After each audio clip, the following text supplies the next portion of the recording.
kang kaharian. Dalawa lang ang kaharian. Amen. Okay. So sa kaharian ng langit ay tulad sa isang tao na pinuno ng sambahayan, land householder or landowner, na maagang lumabas sa umaga upang umupa ng mga manggagawa para sa kanyang ubasan. Take note, itong maaga means 6 o'clock in the morning. Yung iba sa atin, kung gumising, parang hari. Alas 10, alas 11. Okay. At paglabas, verse 3. May natamaan ba? At paglabas niya ng 3 oras, nakita niya ang iba sa pamilihan na nakatayong walang ginagawa. Sabihin mo, 9 o'clock in the morning. So, alas 6, lumabas siya. Lumabas siya uli ng alas 9, meron pa siyang nakita na walang ginagawa. At sinabi niya sa kanila, pumunta rin kayo sa ubasan at anumang nararapat ay ibibigay ko sa inyo at pumunta sila. Okay, balikan natin ang verse 2. Ang unang nagpunta matapos makipagkasundo. So there was a contract. Okay. Okay, mamaya ako na i-explain sa inyo, ha? Basahin muna natin kasi baka maligaw ako eh. Minsan sobrang excited ako, maraming lumulusot sa isip ko. Okay, basahin muna natin. At sinabi niya kayo sa kanila, verse 5, paglabas niyang muli ng malapit na ng 6 na oras, alas 12. Sabi mo, alas 12. So, lumabas siya ng alas 6, alas 9, at alas 12. Okay. Malapit na ang 6 na oras at 9, alas 3. Ang 9 na oras ay alas 3. Tatandaan niyo yon, 6, 9, 12, and 3 o'clock. 4 na beses na siyang lumabas. Kasi siguro, nababagalan siya doon sa ginagawa nung nauna. Kailangan yung pag-aani, yung harvest na yon ng ubasan, mabubulok ang mga ubas pagka na-delay. Tama. So, kailangan, that day, kailangan ma-harvest lahat. So, he kept on going to the square. Alam niyo po, yung square, merong lugar sa kanila na parang Times Square. Nandun lahat ang mga taong walang trabaho. Na naghahanap sila ng mapagtatrabahuan. At yung paglabas niya ng alas 6, nakita niya doon yung mga naghahanap ng trabaho na nakausap niya. Ngunit itong mga naghahanap ng trabaho na ito, nakipag-bargain sila. Kumbaga sa union ay, sige, pupunta kami sa ubasan mo, pero kailangan ganito ang sweldo, ganito ang ibabayad mo sa amin sa maghapon. At nakipagkasundo yung first batch, nabigyan sila ng denarius. 1 denarius. Okay. Yung mga sumunod na batches, walang agreement. Sabi lang ng Panginoon ay ibibigay ko sa inyo kung ano ang nararapat. Okay. Verse 7. Verse 6. At nang malapit ng 11 oras, sabi mo alas 5. Ilan na? Alas 6, alas 9, alas 12, alas 3, alas 5. 5 batches. Ang working hours nila ay 6 to 6. Ilang oras yon? 12. Okay. 12. Klaro? Klaro. Okay. Ganda ng Bible, ano? Sinabi niya sa kanila, tama niya, 6, nang malapit ng 11 oras, lumabas siya at nakakita siya ng iba na nakatayo at sinabi niya sa kanila, bakit nakatayo kayo rito sa buong maghapon na walang ginagawa? Alam mo yung ang Panginoong Jesus, naaano siya pagka walang ginagawa ang mga anak ng Diyos. Yung mga walang ministry dyan, kinakausap kayo ng Panginoon, anong ginagawa nyo? That's true. Amen. The vineyard is the church. Amen. Okay, verse 7. Sinabi nila sa kanya, ito ang kanilang excuse, sapagkat walang umuupa sa amin, sinabi niya sa kanila, pumunta rin kayo sa ubasan. Pumunta rin kayo doon. Nang magdadapit hapon na, sinabi ng Panginoon ng ubasan sa kanyang katiwala, tawagin mo ang mga manggagawa at bayaran mo sila ng mga upa mula sa mga nahuli hanggang sa mga nauna. Wow! Baliktad si Lord. Ang unang binayaran ay yung pinakahuli, yung dumating ng alas 5. Okay. Nang lumapit ang mga inupahan ng 11 oras, tumanggap ang bawat isa sa kanila ng 1 denaryo. Wow! Okay. At nang lumapit ang mga nauna, ang akala, sabihin mo, akala. Akala ko kasi sister. Akala ko kasi pastora. Maraming nabubuntis sa akala. Hindi. Sorry. Marami. Amen. Nadidisgrasya sa akala. Okay, akala, sabi nila, akala nila ay tatanggap sila ng mas malaking halaga. Ngunit tumanggap din ang bawat isa sa kanila ng 1 denaryo. At nang tanggapin nila ito, ay nagreklamo sila sa pinuno ng sambahayan na nagsasabi, 1 oras lamang nagtatrabaho ang mga huling ito. At ipinantay mo sila sa amin na nagtiis ng hirap at nakakapasong init sa maghapon. May point? May point. Okay. Ngunit sumagot siya at sinabi sa isa sa kanila, kaibigan, hindi kita dinaya. Hindi ba't nakipagkasundo ka sa akin ng 1 denaryo? Oh, tama? Kunin mo ang para sa iyo at umalis ka. Balak pang mag-strike at mag-lockout. Sabi nung kunin mo na lang yun. Kasi kahit magdemandahan tayo, wala ka, may kontrata tayo. Amen? Ganda, no? Kunin mo ang para sa iyo at umalis ka na. Nais kong ibigay sa huling nagtrabaho ang kagaya ng ibinibigay ko sa iyo. Ako ba ay hindi pinahihintulutang gumawa ng nais ko sa mga bagay na pag-aari ko? Tama? O naiinggit ka ba sapagkat ako ay mabuti? Okay? Kaya't ang huli ay nauuna at ang una ay nahuhuli. Is favor fair? Fair ba? Fair ba siya? O, hindi kayo makasagot. Fair ba siya? Yes! Hindi siya nandaya. Alam nyo noon, katulad pa rin ngayon. Doon sa mga unang nauna, they went to the vineyard because of the contract. Noon, ang 1 denaryo ay yan ang minimum wage ng isang sundalong Romano. At alalahanin natin, ang panahon nila mataas ang level ng mga Romano. If they struck a deal, earning 1 denarius a day, they struck a good deal. Kaya masaya sila. Sa 12 hours, maganda na, parang kumbaga sa CBA, nakakuha sila ng magandang CBA noon. Ngunit, noong binayaran ng generous na landowner, yung nahuli na 1 oras lang nagtrabaho, nagreklamo sila. Meron ba silang karapatang magreklamo? Wala, sapagkat sila ay nagkontrata. Amen. They did not go out to the vineyard in faith. They had a contract. But those who had faith on the goodness of the landowner, without even asking, how much are you going to give us? Nagtiwala lamang sila sa kabaitan ng landowner, was given a reward. Because even wages are rewards. Reward is a result of grace and not of debt, utang. Ang pabuya ay resulta ng biyaya, ang sweldo ay resulta ng biyaya, hindi ng utang. Kung ako ay empleyado at in-employ mo ako, at nagtrabaho ako, at binayaran mo ako, may utang ka ba sa akin? Wala. Pasalamat ka, kinuha kita.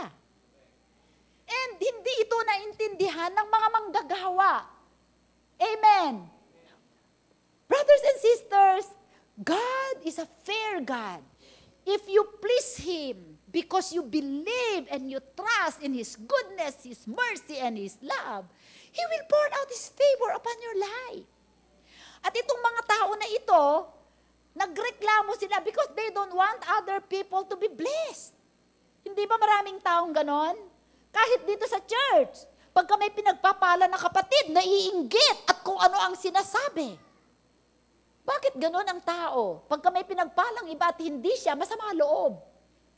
Dapat ang attitude natin magpasalamat sapagkat kung kapatid natin pinagpala, next na tayo. Amen? Hallelujah! Why? Because they are supposing. They are expecting. Amen. They are assuming. Assumption is not faith. Presumption is not faith. They are presuming nung nagsimulang magbayad. Nakakatuwa ang Panginoon kung paano siya mag-illustrate sa Bible, ano? Biruin mong simulan niyang magbayad, merong reverse. Sabi niya, therefore, yung may nauuna ay nahuhuli. At ang nahuhuli ay nauuna. Ano ibig sabihin nun? Those people who think they should be first in their own eyes and mind because they are better, they gave more, sila ang mga mahuhuli because they are mayabang. But those who are humble, those are rewarded.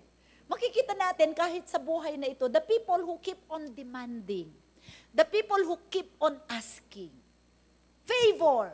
Bigyan mo naman ako ng favor. Favor naman dito. Di ba nakakanis yung you cannot be gracious to someone who feels he deserve it. They feel that they deserve to be paid higher because na-expose sila sa mas mahabang oras. That's the reason why, kapatid, if you understand the favor of God, you will work 1 hour and you receive a 1-month wage. I am experiencing that right now. And don't tell me I deserve it because I am a pastor. I don't want you to cancel my favor. I don't deserve it. Pag kami nagsabi sa inyo, like sabi ko pag kami nagsabi sa inyo na pinagpapala kasi si Pastor Ayan kasi naglilingkod, you deserve it. No way, you cancel it. I don't want you to cancel my favor. It's purely by the grace of God. Amen. That's why we can say that the anointing to create wealth, we are grace and it is effortless if we know how to please the heart of God. Nandun ang susi. Do you please God? Kahit nasa dilim ka, you keep on pleasing God? Then you are entitled for favor. But if you feel like you deserve it, if you feel like you are entitled to it, then you have made it impossible for God to favor you. You have canceled your favor and you just move into the realm of labor. A day of favor is worth 1,000 years of labor. Amen. Kasi itong mga tao na to, they began to murmur. Bakit ako ang sweldo ko? Ganito lang, si ganito, ganito lang. Mas matalino ako sa kanya. Oh, who told you? Favor is God's prerogative. Reward is the prerogative of the one, the owner. Amen.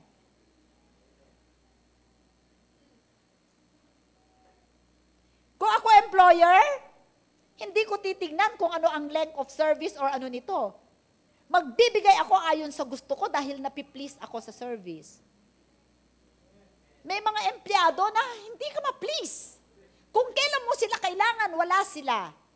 Tapos hindi kasi sabi ni Lord, highly favored ako. Well, favor is a function of pleasing your employer. Diba? But if you keep on murmuring, kung ikaw ay lagi na lang, at ito pa ho, mga kapatid, kung kayo ay hingi ng pabor. Basahin ninyo ang 1 Kings 2, verse 1 to 6, yung kwento ni Adonijah, na dapat siya ang magmamana ng kaharian nung namatay si David, anak ito ni David. Ngunit ang Panginoon, inutusan niya si David na ibigay ang trono kay Solomon. Tama? At itong si Adonijah, gumagawa siya ng scheme kung paano niya maaagaw kay Solomon ang kaharian. At pumunta siya sa nanay ni Solomon. Sino ang nanay ni Solomon? Si Bathsheba. Sabi niya kay Bathsheba, can I ask you a favor, please? Can you please go to your son Solomon and give me bigyan niya ako ng pabor. Gusto kong papangasawa yung isa sa mga royal wives ni David, si Abishag. So pumunta naman, and I cannot receive a no answer. Ba, ang yabang. Itong hinihingi ko na to na request ay ayoko ng sagot na no. Yes, ang gusto ko. Yabang, God resists the proud. So pumunta naman itong si Bathsheba kay Solomon. At itong si Solomon, nang makita na ang nanay niya na pumunta, ay pinakuha niya ng trono at nag-usap silang dalawang mag-ina. At ang sabi ni Bathsheba, your brother, ganito, wants to request a favor from you na ibigay isang royal wife na mapangasawa niya. Eh, siyempre, si Solomon full of wisdom, alam mo ba na minamanipulate na, minamaneuver niya sa pamamagitan ng babae na yon na maagaw niya ang kaharian. So sabi ni Solomon sa kanya, he might as well ask for the kingdom. At dahil doon, that day, pinapatay siya. Be careful with the favor that you are asking. Kung ikaw ay manghihigi ng favor sa employer mo at mayabang ka, baka mawalan ka ng trabaho. Agree? Amen. Something in your life will die. Amen. Kasi lalo na po sa mga churches din, nakakano yung sa faith circle, di ba? By faith, kapatid, by faith. Pero in-announce na niya sa buong mundo na by faith. Eh sinabihan mo na lahat ng tao na by faith, you have just canceled your favor. When you start maneuvering, manipulating, pahaging dito, pahaging doon, na malaman na ganito ang kalagayan mo, alam nyo, kung nag-ooperate tayo by faith, we present our petitions to God. And God will incline the hearts of people to help you.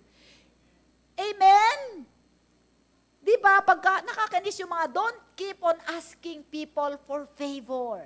Ang susi ng pagkakaroon ng pabor sa ibang tao ay magkaroon ka ng pabor sa Diyos. Huwag kang maging man-pleaser. Nakukuha ninyo ako, kailangan pumunta ako para makita ako doon ni pastora, makita ako doon ni bossing, makita ako. No way. Kung wala kayong favor sa puso namin, sorry. You have to first please the heart of God and God will incline the hearts of people. Alam mo, sa Book of Esther, yung hari na dahil kailangan ng pabor ni Esther para ma-save ang kaharian, na ikwento ko sa inyo mamaya. Alam niyo po si Esther kasi ay isang magandang dalaga. Basahin na lang ninyo yung Book of Esther. She was highly favored. Alam niyo po, sa mga kapanahunan na yon, dahil kay Esther, na-save ang buong Jewish race. Dahil sa kanya.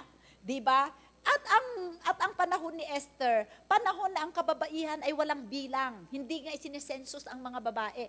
Ang tingin sa mga babae ay tool. Gamit.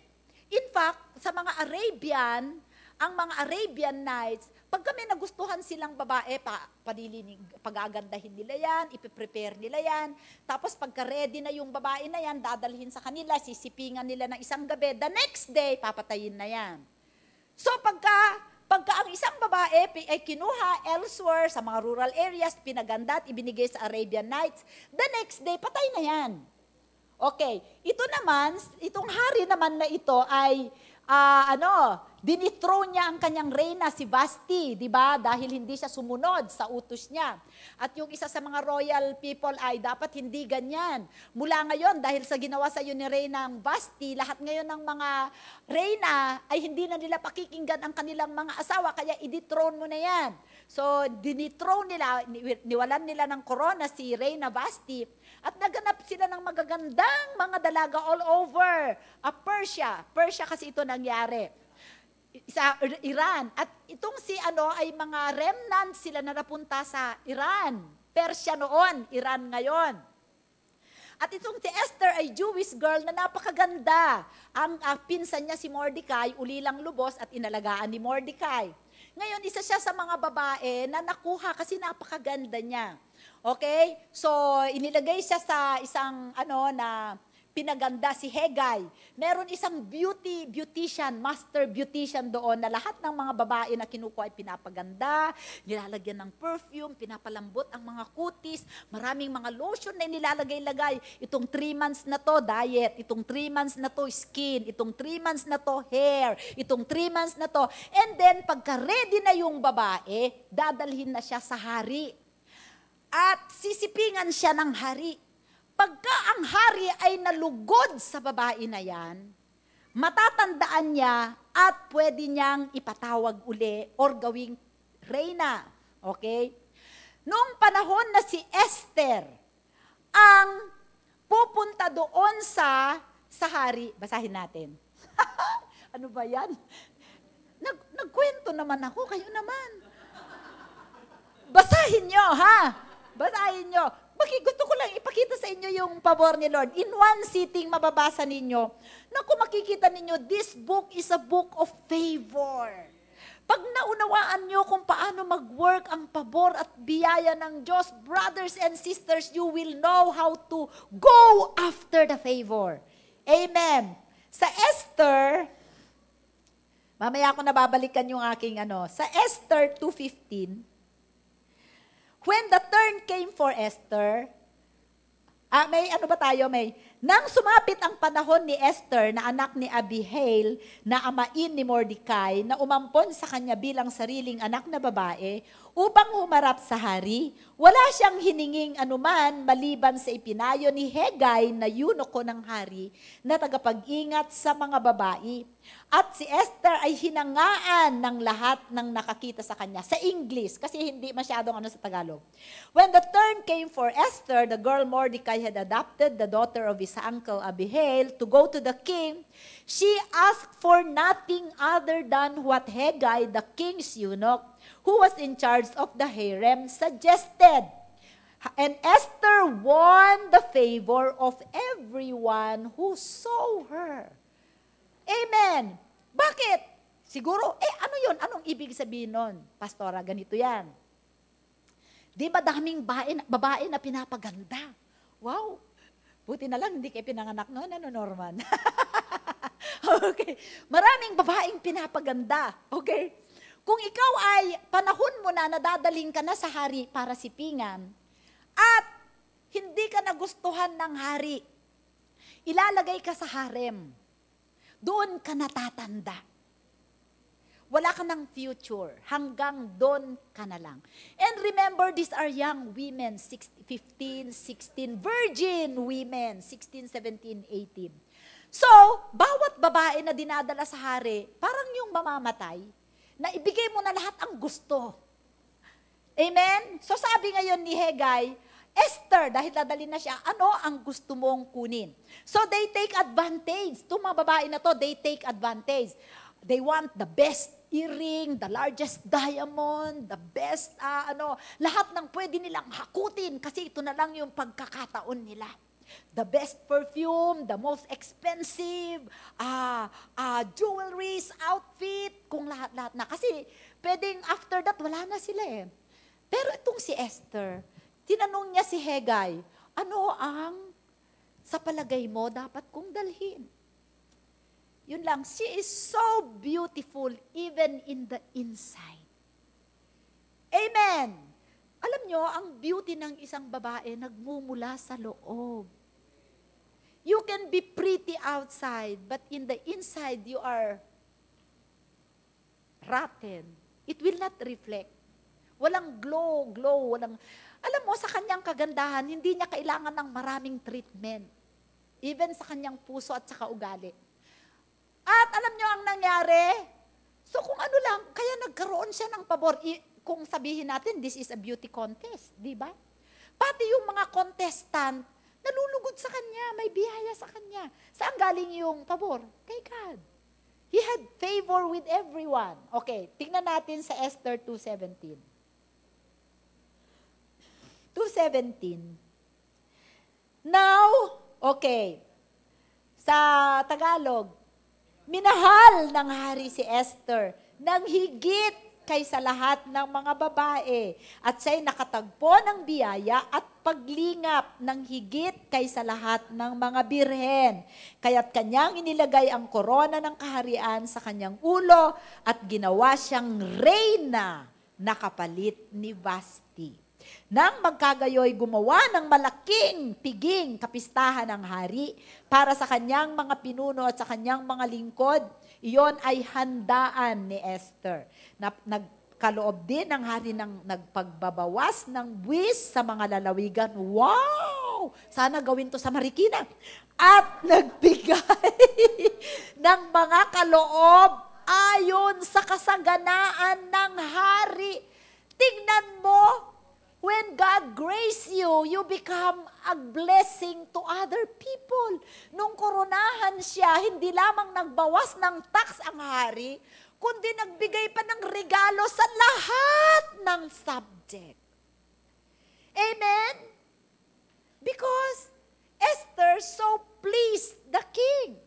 Paano na-please ni Esther ang hari kung hindi niya na-please si God? Amen ba? That's why, brothers and sisters, magwag tayong mag-please sa tao. At saka iwasan natin yung hingi ng kung ano-ano sa mga tao. Di ba? Bigyan mo naman ako ng favor. Pwede bang makahingi ng favor? Pwede bang makaano ng favor? Favor naman oh. Favor naman oh.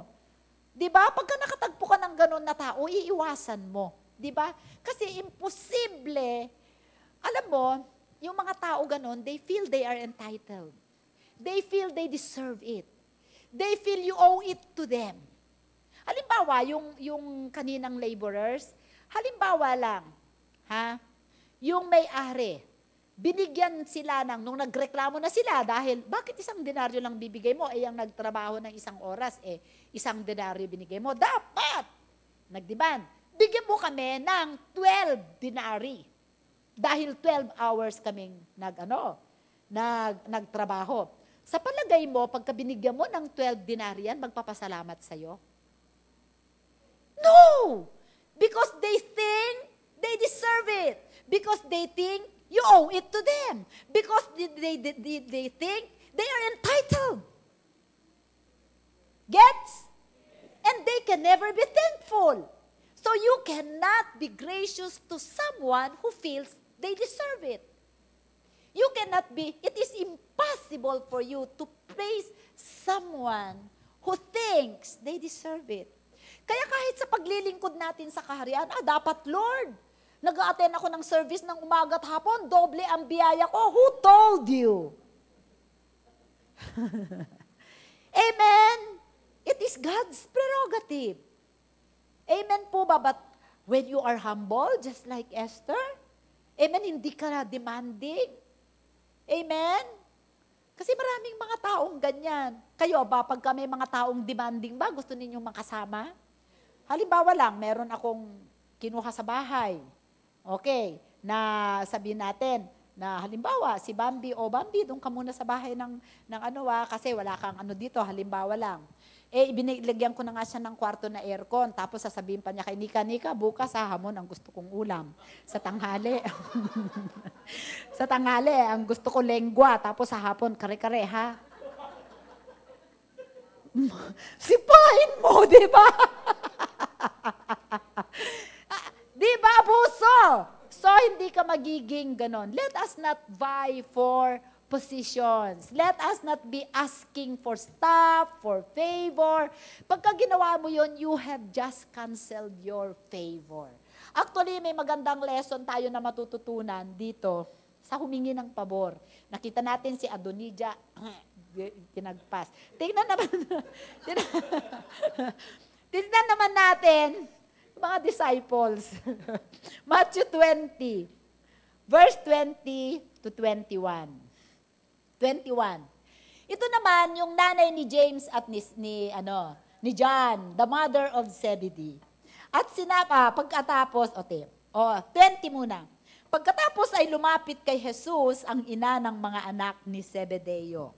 Nakasama ang kanyang mga anak na lalaki. Kasama si James at saka si John. Okay, siya'y lumuhod sa kanya at may hiniling na isang bagay sa kanya. Humingi ng pabor. Okay, ano ang hiniling? At sinabi niya sa kanya, ano ang ibig mo? Sinabi niya sa kanya, ipag-utos mo, Jesus, sabi ng nanay ni John, na itong dalawang anak ko ay umupo. Ang isa sa iyong kanan, at ang isa ay sa iyong kaliwa, sa iyong kaharian. Tumatawa si Bambi. Siya nangihingi ng pabor, Lord, pwede bang yung isang anak ko sa kanang kamay mo, yung isa kaliwang kanang kamay mo? Hallelujah. Ngunit sumagot si Jesus at sinabi, hindi ninyo nalalaman ang inyong hinihingi. Kaya ba ninyong inuman ang kopa na malapit ko ng inuman? Sinabi nila sa kanya, kaya namin. Ang galing ano? Mga apostol ito. Sinabi niya sa kanila, talagang iinuman ninyo ang aking kopa. Ngunit ang maupo sa aking kanan at sa aking kaliwa ay hindi ako ang magkakaloob, kundi iyon ay para sa kanila na pinaglaanan ng aking Ama. Okay? Don't be vying for positions. Alam nyo ang nangyari dito? Sinikreto nila si Jesus. Kaso mo, nalaman ng mga ibang disciples, what? Ano? Na-chismis? Siyempre, pwede ba yun? Ay, alam mo naman, walang chismis. Ang chismis, ang balita ay may pakpak, di ba? Walang exempted. Ano ang ginawa na? Anong gusto mo? Anong gusto mo? Nag-away-away na ang mga disciple. Anong ginawa ng Panginoon Jesus? Nagpatawag ng disciples meeting. Yan ay mga kaugalian ng mundo. Dapat iba kayo. At binigyan sila ni Jesus ng halimbawa kung paano ang bawat they don't be vying for position or recognition. Ang sabi ng Panginoon Jesus, maglingkod. Kaya ipinakita sa kanila, hinugasan niya ang kanilang mga paa. Amen? Favor comes when we are humble. Favor comes when we serve God, not because of the reward, but because we love Him. Amen? Are you willing to increase in your favor? If you need something, ask God. Don't ask people. Amen? Kaya yung mga humihingi, minsan ako ganito talagang kinausap na ako ng Panginoon na natulungan ko tong tao na to. Bigla ba namang isang araw parang nagdi-demand, wala na. No way! You have just canceled your favor. Amen? Amen. So, we know how to walk in humility. Tignan ninyo si Esther. Serve God, favor. Kapatid, ang Panginoon, di ba doon sa natin, fair is not equal. Akala ng mga manggagawa, ang pabor ay mali. Sapagkat akala nila to be fair is to be equal. No. You can be fair to your children, but you are not equal. For example, may anak kang teenager at may anak kang grade 6. Pag binigyan mo, nag-birthday ba yung teenager, ang ibibigay mo sa kanya ay 100. Nag-birthday yung grade 2, 100 din. Para equal, that is not fair, di ba? Amen! Fair is not equal. Kasi ang equal means exactly the same. Fair is, you give what is appropriate. Ano ang mainam? Depende sa pangangailangan, sitwasyon, at kondisyon. Amen! So, favor is fair. Sabi mo sa katabi mo, favor is fair. Ang Panginoon ay lagi siyang fair. Amen. So, may naunawaan ba kayo? May natutunan ba tayo ngayon? So, kailangan natin sa Panginoon tayo magdepende. More faith, more favor. Amen. The greater the faith, the greater the grace. The greater the faith, the greater the favor. Kaya tayo ay magtiwala sa kabutihan at kagandahang loob ng Diyos. Tayo po ay tumayo at manalangin. Hallelujah! Thank you, Lord. Panginoon, salamat po sa iyo, O God, sa iyong salita. Maraming salamat sa pabor mo sa bawat isa sa amin. Kahit ang maunawaan namin ang salita mo ngayon at ipamuhay ay pabor mo sa amin. We are forever grateful for the word of grace that you are continually teaching us, O God. Sa oras na ito, samahan mo, tulungan mo kami, Panginoon, na maihanda ang aming puso na tanggapin ang dakilang biyaya na inilaan mo sa bawat isa sa amin ngayon. Salamat po sa iyo. Ito ang aming dalangin sa ngalan ni Jesus. Ang lahat ay magsabi ng Amen! Palapakan natin ang Panginoon. Glory to God.